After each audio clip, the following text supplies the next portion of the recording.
Alhamdulillah, wassalatu wassalamu ala Rasulillah wa ala alihi wa ashabihi wa man tabi'a hudah. La haula wa la quwwata illa billah. Allahumma inna nas'aluka al-huda wa tuqa wal afafa wal ghina. Allahumma ati nufusana taqwaha wa zakkiha anta khairu man zakkaha anta waliyuha wa maulaha. Amma ba'd, para hadirin dan hadirat, bapak-bapak, mas-mas, ibu-ibu yang Allah Jalla Jalaluhu muliakan. Tentu kita paham benar bahwasanya di antara kenikmatan kita sebagai muslim adalah Allah izinkan bagi kita untuk menuntut ilmu syar'i. Dan ini adalah tanda keberkahan, kebaikan pada diri kita sebagai muslim. Dan di antara ilmu syar'i yang patut untuk kita pelajari selain ilmu tauhid, selain ilmu berkaitan dengan akidah, berkaitan dengan fikih, ibadah, di antara ilmu yang patut untuk kita pelajari adalah ilmu yang berkaitan dengan hati, yang terkadang ulama menyamakannya dengan sebutan tazkiyatu an-nufus, yang artinya adalah pensucian hati. Karena sebagaimana diri kita, tubuh kita, pakaian kita, tempat sholat kita butuh untuk dibersihkan dari benda-benda yang najis dan menjijikkan, maka demikian pula hati kita pun tentu sangat amat butuh dibersihkan dari segala macam kotoran dan penyakit-penyakit hati. Maka untuk itulah penting kiranya bagi kita untuk mempelajari yang berkaitan dengan mensucikan hati. Oh, monggo pengumuman. Bismillah. Kepada umahat yang bawa mobil Nissan X-Trail yang parkir di gang, tolong agak dimajukan sedikit karena sedikit mengganggu kelancaran akses keluar masuk di gang. Sekali lagi umahat yang bawa mobil X-Trail, silahkan agak maju sedikit, lebih mepet ke mobil merah parkirnya sehingga tidak mengganggu jalannya kelancaran lalu lintas di gang sebelah. Assalamualaikum warahmatullahi wabarakatuh. Nah, maka kita di sini mencoba membersihkan hati kita, masing-masing dari kita. Maka kita mengharap kepada Allah diterimanya amal kita di malam hari ini, sehingga ilmu yang kita pelajari ini menjadi catatan amal pemberat timbangan kita di akhirat, dan juga menjadi sebab kita mendapatkan hidayah dan istiqamah di atas siratal mustaqim. Amin, Allahumma amin. Kita lanjutkan pembahasan dari kitab Ad-Da' wad-Dawa karya Al-Imam Ibnu Qayyim Al-Jauziyah rahimahullahu ta'ala, yang mana kita sampai pada halaman ke-79 bagi yang bawa bukunya, yaitu pada At-Tariqus Tsani, yaitu pada penawar yang kedua. Setelah beliau rahimahullahu ta'ala menyebutkan tentang penawar yang pertama atau pencegahan utama seorang dari penyakit hati, dan sepertinya pemuda yang bertanya kepada Al-Imam Ibnu Qayyim rahimahullah di awal buku ini, pemuda yang terjangkiti penyakit yang umumnya mengenai para pemuda, yaitu penyakit malarindu, penyakit cinta yang terlarang, menjalin hubungan dengan wanita yang tidak boleh untuk didekati. Ini penyakit yang umumnya terjadi pada para pemuda, yang sampai pemuda tersebut selalu mengkhayal, selalu membayangkan tentang sosok wanita yang dia idam-idamkan. Sampai ia katakan, ini di halaman yang pertama, halaman kelima, ia katakan, ijtahada fi daf'iha an nafsi bikulli tariq, berusaha sekuat tenaga untuk menghilangkan penyakit seperti ini, menghilangkan hawa nafsu semacam ini, menghilangkan keinginan haram seperti ini, tapi ternyata sulit. Bahkan semakin dia berusaha, semakin keras penyakit tersebut menjangkitinya. Jadi ini keluhan pemuda yang dijawab oleh Al-Imam Ibnu Qayyim dengan pencegahan. Yang pertama adalah apa? Pencegahan yang disebutkan dengan ghaddul basar. Setelahnya Al-Imam Ibnu Qayyim menyebutkan tentang faidah-faidah ghaddul basar. Banyak disebutkan di sini, menguatkan hati, membuat hati lapang sehingga mudah untuk berpikir kepada perkara-perkara yang menjadi maslahat bagi dirinya di dunia dan di akhirat. Kemudian akan Allah berikan kepada seorang yang menundukkan pandangan karena Allah. Allah akan tanamkan cahaya yang dengan cahaya tersebut ia mampu melihat apa? Firasat, ilmunya Allah Azza wa Jalla. Lalu kemudian kita beralih kepada halaman 79 tentang obat penawar dari penyakit tadi yang tadi kita sebutkan. Yang kedua, ini penawarnya. Kata beliau rahimahullah, at-tariqus tsani al-mani'u min husuli ta'alluqil qalbi.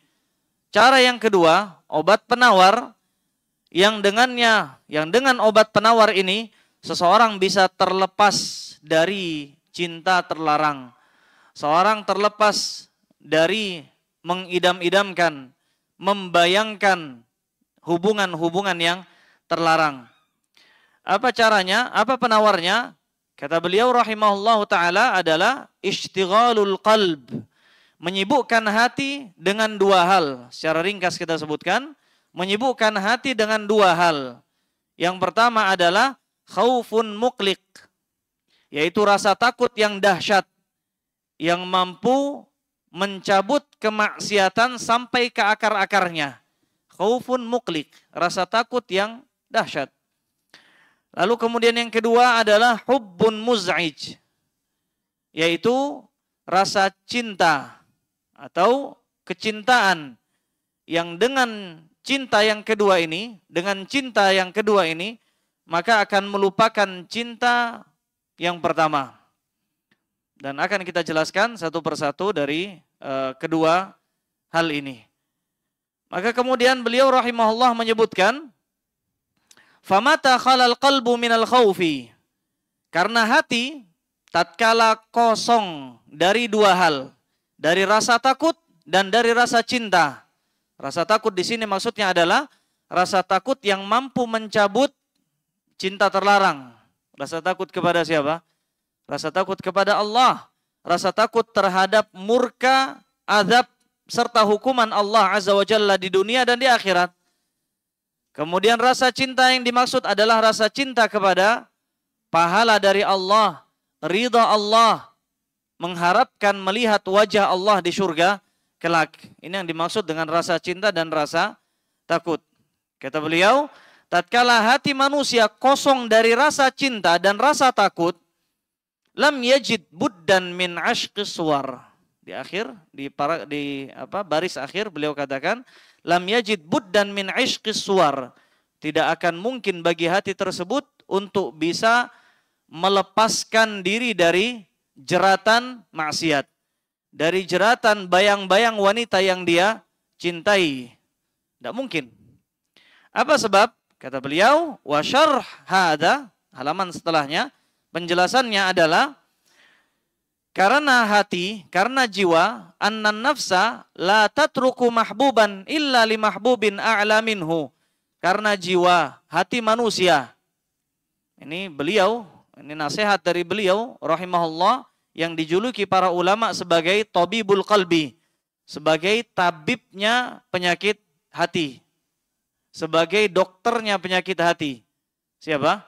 Al-Imam Ibnu Qayyim. Dijuluki para ulama sebagai tabibul qalbi karena buku-buku yang beliau tulis selalu membahas tentang penyakit hati dan penawarnya. Beliau menjelaskan banyak sekali resep untuk mengobati berbagai macam penyakit hati. Karena itu para ulama menggelari beliau sebagai tabibul qalbi, tabibnya penyakit hati. Beliau katakan di antara sifat, ini diagnosanya Al-Imam Ibnu Qayyim yang luar biasa. Kata beliau di antara sifat hati, sifat jiwa manusia adalah jiwa ini tidak akan pernah melepaskan cintanya kepada yang pertama illa limahbubin a'la minhu, sampai dia menemukan cinta yang lebih dahsyat dari cinta yang pertama. Artinya jiwa kita ketika sudah menemukan manisnya, lezatnya maksiat. Maksiat kan kita jelaskan, maksiat itu lezat dengan kelezatan yang semu. Kelezatan yang menghadirkan setelahnya penyesalan. Ada kelezatan. Dan jiwa ini ketika mencintai maksiat, tidak akan pernah melepaskan cintanya kepada maksiat sampai dia menemukan cinta yang lain. Ini ibarat seorang yang punya, mohon maaf, punya mantan pacar atau mantan kenangan. Kemudian setelah dia menikah dengan istrinya, istri yang salehah luar biasa, maka dia akan melupakan cintanya pada kenangan-kenangan yang lama terdahulu. Apa sebab? Karena dia sudah menggenggam cinta yang lebih dahsyat daripada cinta yang sebelumnya. Dan ini sifat jiwa kita. Jiwa kita tidak akan mau melepaskan cinta kepada maksiat, cinta kepada wanita dengan cinta yang terlarang, sampai jiwa kita bawa untuk mencintai yang lain. Mencintai sesuatu yang diizinkan oleh Allah Azza wa Jalla. Dan ini sifat dari jiwa. Sebagaimana para sahabat, siapa yang tidak mengenal bagaimana kelamnya dahulu kehidupan sahabat di masa jahiliyah. Masa jahiliyah, masa yang gelap gulita. Masa yang penuh dengan kebodohan. Masa yang penuh dengan kesyirikan. Masa yang gelap gulita, masa jahiliyah. Para sahabat dahulunya, mereka pemabuk. Mereka sebagiannya pezina. Sebagian para sahabat bahkan tidak sungkan-sungkan untuk membunuh hanya karena alasan malu punya anak perempuan. Dia bunuh dengan kedua tangannya sendiri. Dan dia dengar suara tangisan anak wanitanya. Tapi dia tidak pedulikan. Hanya karena alasan malu. Para sahabat sebagiannya rela membunuh hanya karena beda suku dan kabilah. Karena hal yang sepele. Karena hal yang remeh. Mereka hobi membunuh. Mereka hobi berperang. Itu dahulu. Ketika para sahabat masih mencintai segala bentuk kemaksiatan, bahkan mereka menyembah batu. Menyembah Tuhan batu. Yang ketika mereka menemukan batu yang lebih indah dari batu yang pertama, mereka akan buang batu yang pertama demi menyembah batu yang kedua. Ini pernyataan Umar bin Khattab. Saking bodohnya kaum jahiliyah di masa dahulu. Mereka, sebagian mereka, mencintai khamar, minum-minuman keras, dan mencintai segala macam kemaksiatan. Mereka makan bangkai, mereka minum darah, dan lain sebagainya. Namun tatkala mereka menemukan cinta yang lebih jernih daripada itu, ketika mereka menemukan cinta yang jauh lebih menenteramkan daripada cinta kepada kemaksiatan, mereka pun kemudian meninggalkan cinta kepada kemaksiatan itu sedikit demi sedikit. Sehingga ketika turun kepada mereka perintah untuk meninggalkan kemaksiatan yang sudah mendarah daging, apakah mereka mau meninggalkannya? Mau dengan sukarela.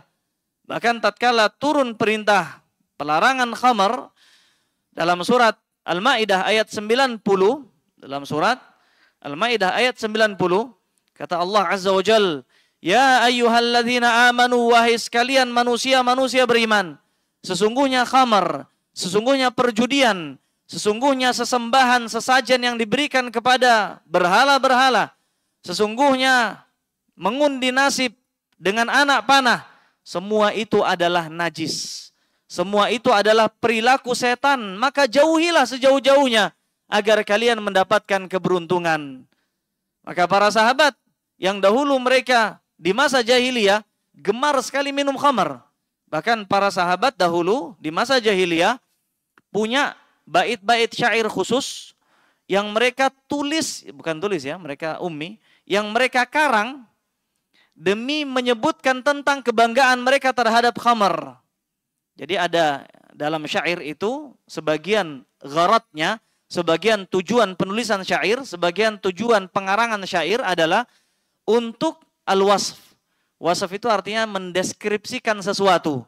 Dan mereka adalah kaum yang tidak membaca, tidak menulis. Jadi mereka gemar mendeskripsikan dengan ucapan lisan. Mereka ceritakan apa saja. Tentang wanita, tentang langit di malam hari, langit di siang hari, tentang gurun Sahara, tentang binatang mereka unta, tentang keledai. tentang kegagahan kuda, peperangan dan sebagainya. Dan di antara syair deskripsi mereka, syair wasaf deskripsi mereka, mereka mendeskripsikan tentang khamar. Mereka sebutkan warna khamar yang satu beda dengan warna khamar yang lain. Mereka sebutkan kebanggaan mereka menghabiskan uang mereka demi bisa membeli khamar yang paling mahal. Itu kebanggaan. Dan ini membuktikan bahwasanya khamar itu sudah menjadi tradisi Arab zaman dahulu di masa jahiliyah. Tidak bisa lepas. Orang Arab ya terkenal dengan minum khamar. Aneh kalau ada orang Arab tidak minum khamar. Aneh kalau ada orang Arab tidak menyembah berhala. Bagi mereka aneh. Tapi ketika turun perintah dari Allah dalam surat Al-Maidah ayat 9, ayat 90. Kemudian mereka, para sahabat, menjadi orang yang benci sebenci-bencinya kepada khamar. Akhirnya mereka pun menumpahkan khamar-khamar yang mereka simpan di rumah-rumah mereka ke jalan-jalan kota Madinah. Sehingga jalan kota Madinah penuh banjir dengan minum-minuman keras yang najis. Minum-minuman keras yang, yang haram. Tidak najis tapi haram. Mereka tumpahkan itu di jalan-jalan kota Madinah. Dan kapan mereka meninggalkan cinta kepada kemaksiatan? Ketika mereka menemukan cinta kepada Allah, cinta kepada agama, cinta kepada Rasulullah sallallahu alaihi wasallam. Dan yang lebih menakjubkan lagi adalah kisah pengharaman himar. Himar apa himar? Keledai ya. Keledai. Tatkala para sahabat dalam perang Khaybar, dalam perang yang sulit, karena mereka harus menghadapi 9 benteng Yahudi. Mereka dalam kondisi krisis. Mereka pengen makan, tidak ada makanan, terbatas. Akhirnya mereka pun menyembelih keledai-keledai mereka. Mereka potong, mereka kuliti, mereka berikan bumbu, mereka masak dalam kuali. Sampai kemudian makanan itu hampir matang. Atau bahkan sudah matang. Lalu kemudian turunlah perintah dari Nabi SAW. Ala inna humural ahliya qad hurrimat. Apa artinya? Daging keledai telah diharamkan. Apa yang mereka lakukan? Emanlah, coba sesuap dua suap. Tidak ada kata-kata seperti itu keluar dari para sahabat. Dalam kondisi lapar yang melilit.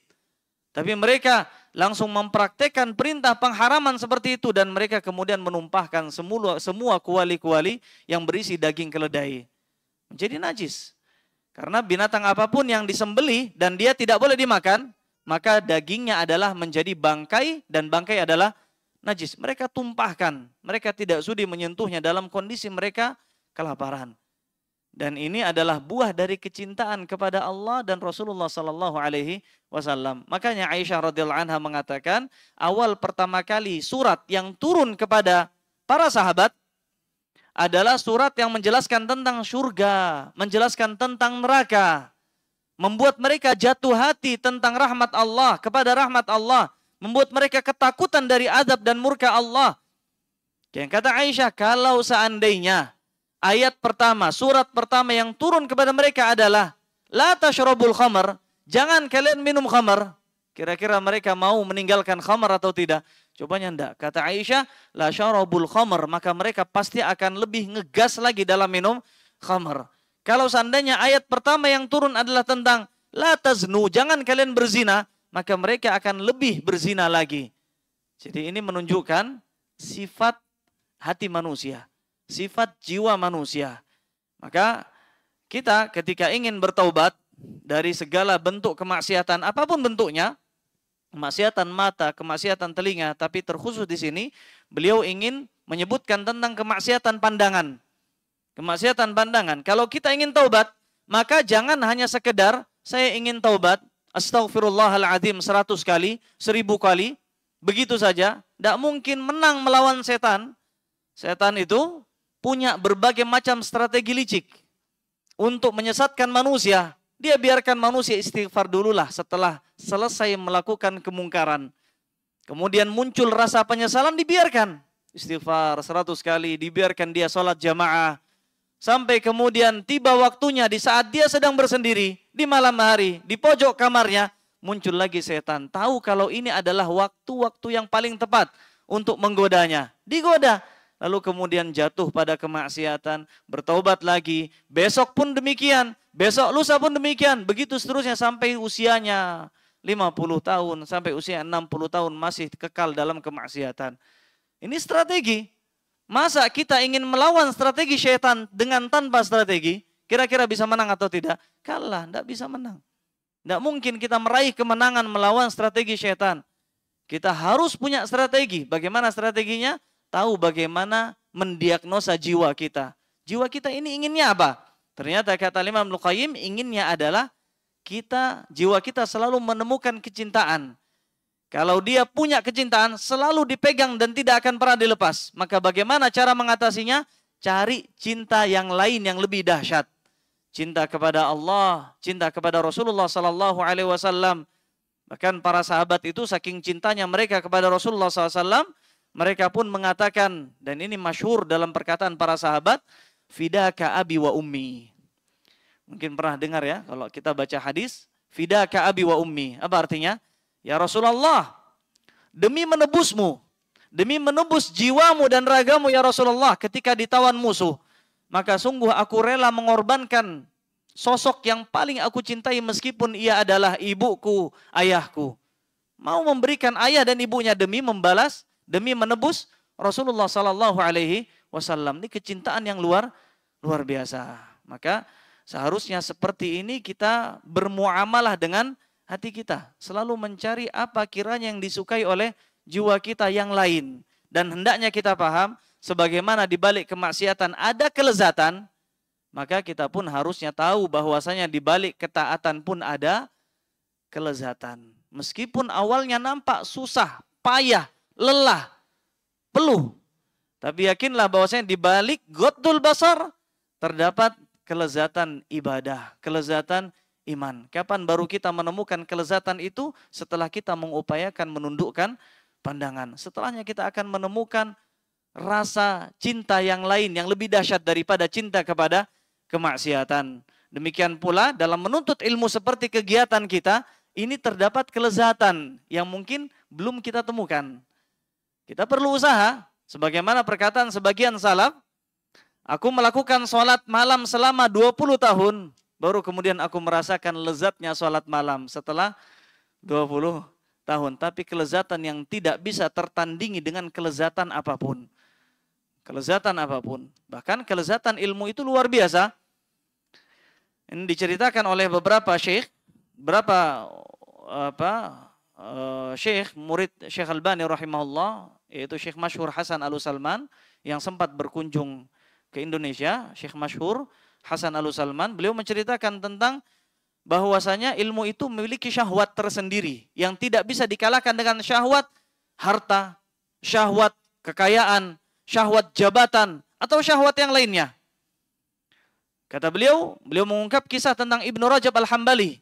Ibnu Rajab Al-Hambali seorang alim yang beliau mensyarah kitab Arba'in An-Nawawiyah. Beliau lengkapi kitab Arba'in Nawawiyah, kan hadisnya tidak sampai 50. Beliau lengkapi menjadi Tatimmatul Khamsin, menjadi lengkap jumlah hadisnya menjadi 50. Yang melakukan menulisnya adalah Syekh Al-Imam Ibnu Rajab Al-Hambali. Al-Imam Ibnu Rajab Al-Hambali ketika beliau memegang buku, kemudian istri beliau berdandan berhias dengan begitu cantiknya di pandangan suaminya, namun kemudian sama sekali kecantikan itu tidak pernah dilirik oleh sang suami. Tidak pernah diperhatikan oleh sang suami. Sampai kemudian istri emosi, ya istri kadang emosi ya, maksudnya wajar. Istri lebih mudah terbawa perasaan, harusnya kita paham sebagai laki-laki. Ibnu Rajab sampai dikata-katai dan dikatakan kepadanya, "A'antum hamir?" Apakah kamu adalah hamir? Hamir itu maksudnya keledai. Istri secantik itu tidak dilirik sama sekali.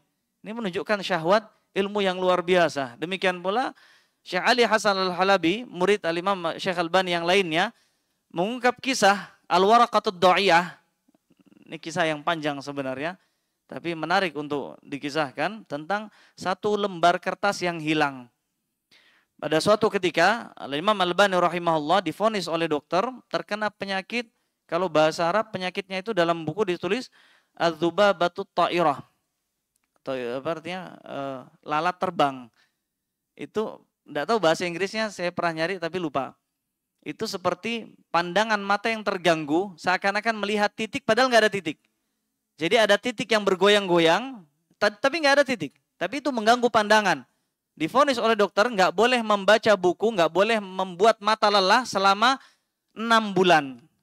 Yang kata Syekh Ali Al-Halabi, 6 bulan bagi orang penggila buku seperti beliau, itu adalah azab yang tidak mungkin pernah dikhayalkan oleh Syekh Albani rahimahullah. Akhirnya beliau pun tidak bisa. Meskipun beliau dilarang, beliau tetap dengan meringankan pekerjaan beliau. Dengan menyewa nasikh. Nasikh itu seperti tukang catat ya.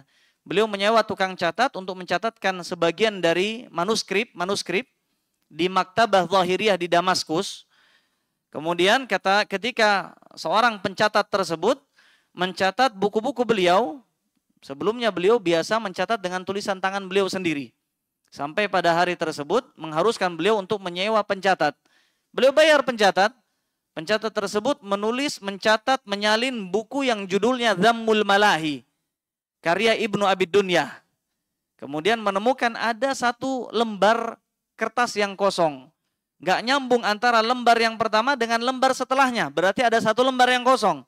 Contohnya seperti di lembar terakhir tertulis Qala Allah. Allah berfirman. Kemudian di lembar setelahnya sabda Nabi SAW. Berarti ada kertas yang kosong, nggak nyambung. Maka kemudian Syekh Albani rahimahullah mulai memeriksa maktabah Zahiriyah namanya di Damaskus. Dan pada saat itu ada satu tempat isinya seluruh buku-buku manuskrip yang tidak pernah tersentuh selama puluhan bahkan ratusan tahun lamanya. Akhirnya beliau pun membuka satu persatu halamannya, tahu buku manuskrip ya, ditulis tangan oleh ulama-ulama terdahulu, yang mungkin penuh dengan debu, penuh dengan kutu dan lain sebagainya. Beliau periksa satu persatu, hingga beliau selesai membaca seluruh manuskrip yang ada di Maktabah Zahiriyah, dan itu jumlahnya ratusan. Kemudian setelah beliau selesai tidak juga menemukan lembaran yang hilang, akhirnya beliau pun berpikir, kalau sudah selesai membaca, eman kalau faidah seperti ini hilang begitu saja. Akhirnya beliau pun mengulang baca untuk mencatat daftar pustaka seluruh buku-buku yang sebelumnya belum pernah disentuh oleh para ulama sebelum beliau. Akhirnya beliau pun mengumpulkan daftar pustaka buku-buku manuskrip di Maktabah Zahiriyah. Hanya karena satu kertas yang hilang. Dan pernah suatu ketika beliau di usia 60 tahun atau hampir 60 tahun, beliau mencari lembaran-lembaran tersebut yang hilang. Satu lembar yang hilang tersebut berdiri di tangga. Biasanya kalau perpustakaan besar ya, ada tangganya karena buku-bukunya menumpuk sampai tinggi. Beliau mencari sampai di atas. Dan beliau melupakan kalau beliau sudah berdiri di tangga tersebut membaca buku-buku, menelaah buku-buku sampai 3 jam lamanya. Di saat beliau sedang sakit. Makanya kata Syekh Masyhur Hasan Al-Salman ketika menceritakan kisah-kisah seperti ini, ketahuilah bahwasanya di balik menuntut ilmu tersebut terdapat syahwat. Syahwat itu maksudnya apa? Kelezatan. Kelezatan yang tidak tertandingi oleh kelezatan apapun. Maka demikian pula ketika kita bermuamalah dengan dosa yang kita lakukan. Kita tidak bisa meninggalkan dosa ini sampai kita mencari cinta kepada yang lain. Kita bayangkan seorang ketika menundukkan pandangan, bayangkan faidah-faidah yang akan dia dapat yang banyak. Seorang ketika meninggalkan harta haram, Allah akan berkahi hartanya, keluarganya, anaknya, istrinya. Akan ada banyak sekali, Allah akan lapangkan hatinya. Allah akan buat dunianya tentram.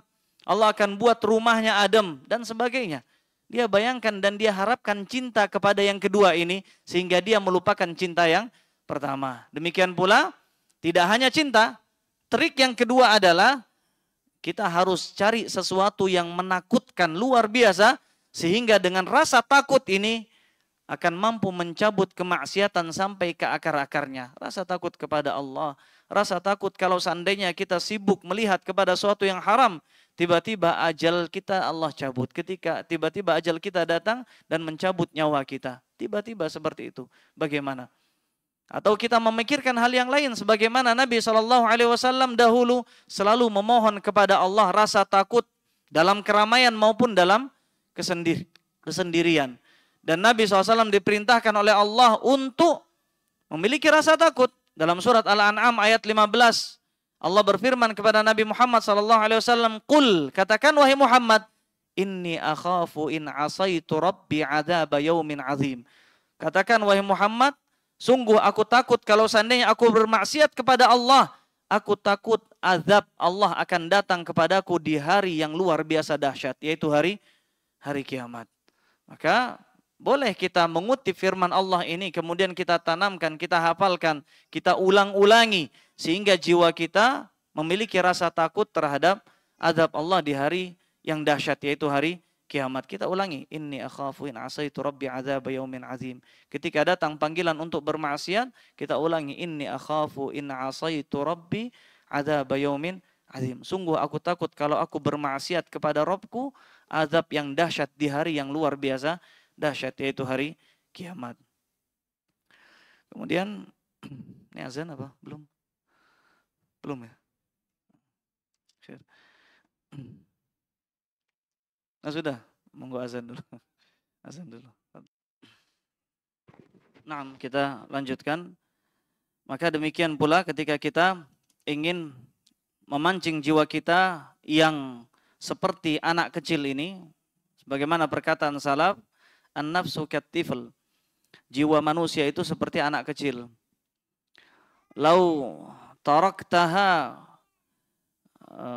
an-nafsu kat-tifli lau taraktaha syabba ala hubbil ma'asi. Kalau seandainya engkau biarkan begitu saja, anak kecil biarkan main terus, dia akan nggak tahu waktu. Dia akan tumbuh besar mencintai kemaksiatan. Demikian pula jiwa yang suka memerintahkan kita untuk bermaksiat. Kalau kita biarkan, tidak ada terapi khusus, tidak ada olahraga khusus, nggak ada arahan khusus kepada jiwa kita, dia akan tumbuh besar mencintai hawa nafsu, syahwat. Wa idza wa in fatamtaha tanfatim. Tapi ketika kita paksa anak kecil untuk disapih, anak kecil yang sedang menyusu pada ibunya, kita paksa untuk disapih, merengek, menangis pertama kali, tidak bisa tidur di malam pertama, seminggu setelahnya tetap tidak bisa tidur, tapi setelah itu dia akan terbiasa. Demikian pula jiwa manusia, kita paksa untuk meninggalkan maksiat, tapi rasa sakit itu biasa hanya pada kali pertama. Sebagaimana perkataan orang Arab, innamas sabru fis sadmatil ula. Kesabaran itu yang paling berat adalah ketika pertama. Setelahnya jiwa manusia akan beradaptasi. Jiwa manusia akan terbiasa. Terus seperti itu kita biasakan jiwa yang suka bermain-main seperti ini, jiwa kita yang seperti anak kecil ini, kita paksa untuk mendapatkan cinta lebih dahsyat daripada cinta kepada maksiat. Kita paksa jiwa kita untuk memiliki rasa takut sehingga bisa melupakan kelezatan maksiat. Sampai kemudian jiwa kita mirip seperti jiwanya Umar bin Abdul Aziz. Umar bin Abdul Aziz ketika melihat angin kencang yang membawa awan hujan, Umar bin Abdul Aziz kemudian mengatakan, ini adalah rahmat dari Allah. Ini adalah rahmat dari Allah. Dan benar, kata Allah dalam surat Al-Furqan, ayat 48, huwallazi arsala riyaha bushran baina yaday rahmatih. Dialah Allah yang mengirimkan angin dengan membawa hujan, dengan membawa rahmat dari Allah Azza wa Jalla. Angin membawa rahmat. Angin yang membawa hujan, terkadang membawa petir, membawa kilatan yang membuat hati orang bergetar, ketakutan. Kata Umar bin Abdul Aziz, ini adalah bentuk rahmatnya Allah. Bagaimana dengan murkanya Allah? Artinya rahmat Allah saja membuat manusia takut. Bagaimana dengan murkanya Allah? Demikian pula Nabi SAW yang selalu memiliki rasa takut sampai-sampai beliau tidak pernah tenang ketika melihat awan hitam. Nabi SAW ketika melihat awan gelap, berubah wajahnya, bergetar tubuhnya. Terkadang masuk, terkadang keluar rumah. Dia lihat lagi turun hujan atau tidak. Atau yang turun adalah azab. Maka kemudian Aisyah radhiyallahu anha bertanya kepada Nabi. Aisyah belum tahu, kenapa harus takut? Padahal ini adalah hujan. Kata Nabi SAW, siapa yang tahu di antara kita, apakah ini rahmat hujan ataukah azab seperti azab yang Allah turunkan kepada kaum Ad, kaumnya Nabi Hud alaihi salam. Sebagaimana Allah ceritakan, tatkala mereka menunggu awan hujan, mereka sangka itu adalah rahmat. Mereka katakan, hadza 'aridun mumtiruna. Ini adalah awan hujan, datang dengan membawa keberkahan hujan. Bal huwa masta'jaltum bihi. Padahal itu adalah azab yang mereka sendiri minta agar disegerakan turunnya azab tersebut. Dalam surat Al-Ahqaf ayat 24. Makanya Nabi SAW selalu memiliki rasa takut. Demikian pula kita olah jiwa kita bukan hanya olah fisik. Kalau olah fisik kita sudah sering dengan gym, dengan main bola, dengan main badminton atau dengan olahraga fisik yang lainnya, sudah sering, sudah biasa. Yang belum terbiasa adalah olah jiwa. Kita paksa jiwa kita menemukan cinta lain.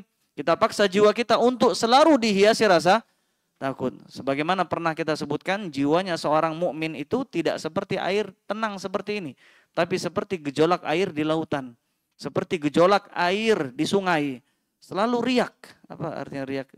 Selalu Selalu bergelombang, tidak pernah tenang. Hati tenang seperti ini adalah hatinya orang-orang kafir, yang selama sekali tidak pernah merasakan rasa takut kepada Allah Azza wa Jalla. Dan ketika kita ingin mengolah hati kita, mengolah jiwa kita dengan cinta dan rasa takut, ini membutuhkan dua hal. Yang pertama adalah, kata beliau, al-awwalu ahaduhuma basiratun sahihah. Yang pertama adalah ilmu yang benar.